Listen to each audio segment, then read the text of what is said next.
श्रुति और आप देख रहे हैं इम्पैक्ट लाइव। आइए सुनते हैं आज दिन भर की 20 बड़ी खबरें।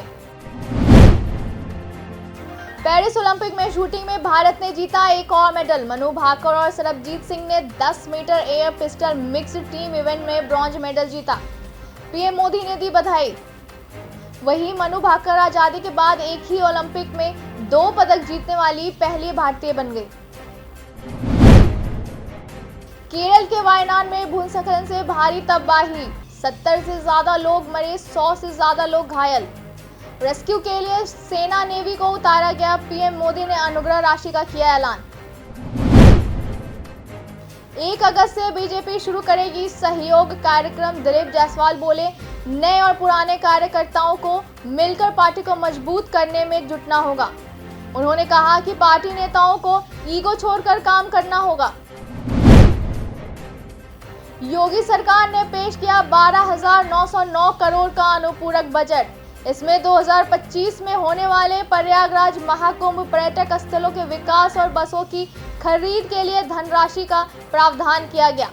राज्य में लव जिहाद या धर्मांतरण पर अब उम्र कैद, नए कानून पर लगी विधानसभा की मुहर। झारखंड में हावड़ा मुंबई मेल हुई बेपटरी। हादसे में 18 कोच पटरी से उतरे, 2 यात्रियों की हुई मौत, कई घायल। रिपोर्ट्स के अनुसार हावड़ा मुंबई मेल पहले से डिरेल मालगाड़ी से टकराई, जिसके कारण यह हादसा हुआ। पीएम मोदी बोले, आज भारत दुनिया की 5वीं सबसे बड़ी आर्थिक ताकत है।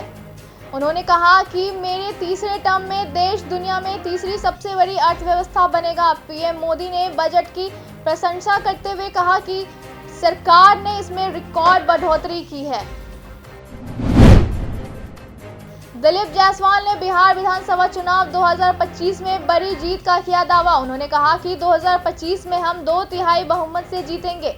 बता दें कि बिहार भाजपा के नए अध्यक्ष का कार्यभार संभालते ही वे एक्शन में हैं और संगठन की मजबूती पर ज्यादा जोर दे रहे हैं।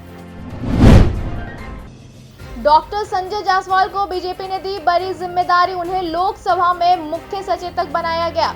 वहीं दरभंगा के सांसद गोपाल जी ठाकुर को सचेतक नियुक्त किया गया। पीएम श्री योजना में बिहार को मिलेंगे 3,000 करोड़ रुपए। इस वर्ष राज्य के 1746 विद्यालयों के योजना में शामिल कराने का लक्ष्य। शिक्षा विभाग में सभी जिलों में विद्यालयों के चयन करने का दिया निर्देश। हावड़ा मुंबई ट्रेन हादसे को लेकर लालू यादव ने रेलवे की सुरक्षा पर उठाए सवाल। आरजेडी सुप्रीमो ने कहा कि 13 दिनों के अंदर यह 7वीं घटना है जो चिंताजनक है। उन्होंने कहा कि सरकार ट्रेनों की सुरक्षा व्यवस्था के मूलभूत कदम भी नहीं उठा रही है। बिहार बीजेपी अध्यक्ष दिलीप जायसवाल ने राहुल पर कसा तंज। उन्होंने कहा कि राहुल गांधी को हिंदुस्तान के बारे में अभी और जानने की जरूरत। दिलीप जायसवाल ने कहा कि उन्हें हिंदुस्तान के बारे में अभी कम आइडिया है। आरक्षण मामले में मंत्री लेसी सिंह ने भरी हुंकार। उन्होंने कहा कि सरकार सुप्रीम कोर्ट में मजबूती से अपना पक्ष रखेगी। लेसी सिंह ने विपक्ष को घेरते हुए कहा कि उन्हें इस मामले में बोलने का कोई अधिकार नहीं। दिल्ली कोचिंग हादसे के बाद एक्शन में पटना के डीएम। उन्होंने कहा कि शहर में स्थित 20,000 कोचिंग संस्थानों के जांच के आदेश दिए।